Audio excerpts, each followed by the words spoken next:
Hey, welcome to Graphic Policy Television, GPTV. I'm Brett. In my hands is Frank Lee After Alcatraz, a rather intriguing graphic novel put out by Hard Case Crime and Titan Comics. It's written by David Hasteda. Artist is Ludovic Chesnot, translated by Christopher Pope, and lettered by Jessica Burton. All right, so it's kind of a alternate reality. I don't know how you want to describe it. But this is about a guy named Frank Lee Morris. Frank Lee Morris is famous for escaping from Alcatraz. He is the one that Clint Eastwood immortalized in the film Escape from Alcatraz that came out in 1979. We're coming up on, I think, on like 60 years. Yeah, it's actually 60 years this year, June 11th, 1962. Is one that actually happened. And this is a story about the initial escape, but the bigger is it's kind of like a what if might have happened with Frank Lee after the escape. No one really knows what happens. I don't believe the bodies were ever found. There was some evidence of like the boat that was used, what do you want to call it, a raft that was used during the escape. It was Frank Lee and Morris and the England brothers. And no one really knows what happens. It's a mystery.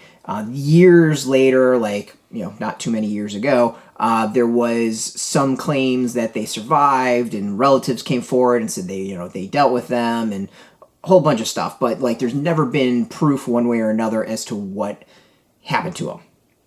So this is a story, graphic novel, that's all kind of a guess as to maybe what happened.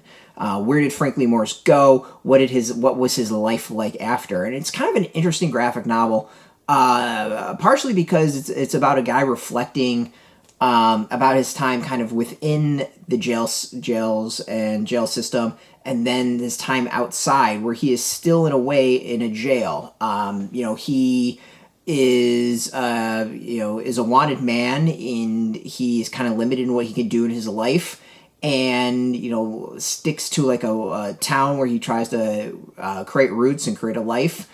In many ways, he still is he's still kind of behind bars, and I think what also is really interesting is that the graphic novel kind of takes us through the years, so we get to see important moments. The assassination of JFK, the assassination of Martin Luther King. We get to see the Summer of Love. We get to deal with the Zodiac Killer, because this kind of takes place in the San Francisco area.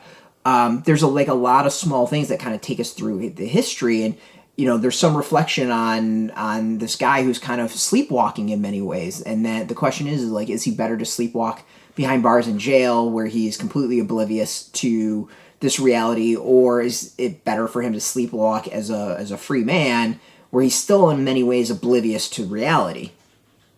He's always kind of looking over his shoulder. He's always kind of slightly disconnected. To me, it's a really interesting graphic novel. It's a really interesting thing to kind of think about. And in the end, what really gets his freedom, where he finally really discovers his freedom, is kind of bittersweet and sad in many ways. It's interesting. It's really, really interesting. The end gets very meta.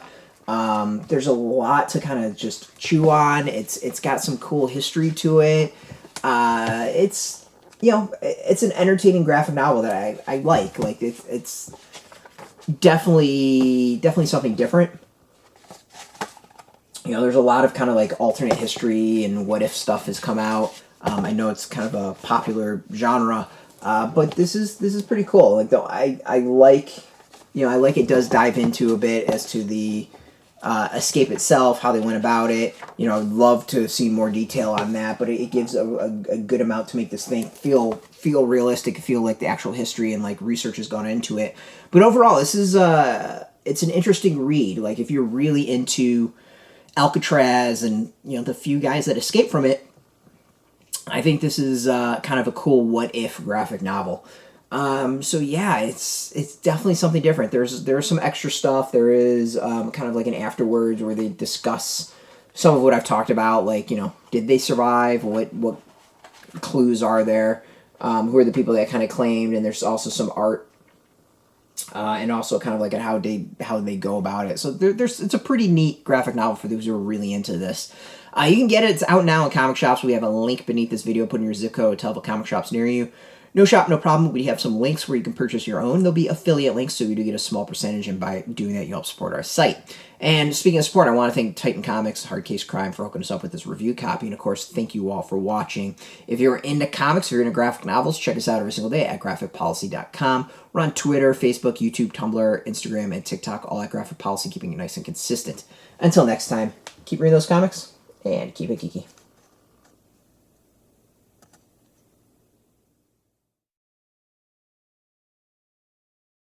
Hey, thanks for watching the previous video from Graphic Policy Television. Just by watching, you help support our site. Thank you so much. Now, if you're watching these videos, you probably care about geeky things like movies, television, comic books, toys, games, video games, you name it. You can go and subscribe right now to our YouTube channel to stay in touch and catch all the new videos, or check out our website at graphicpolicy.com. There's a nice link on this end of the video. But as always, thank you for watching. Keep on rocking and keep it geeky.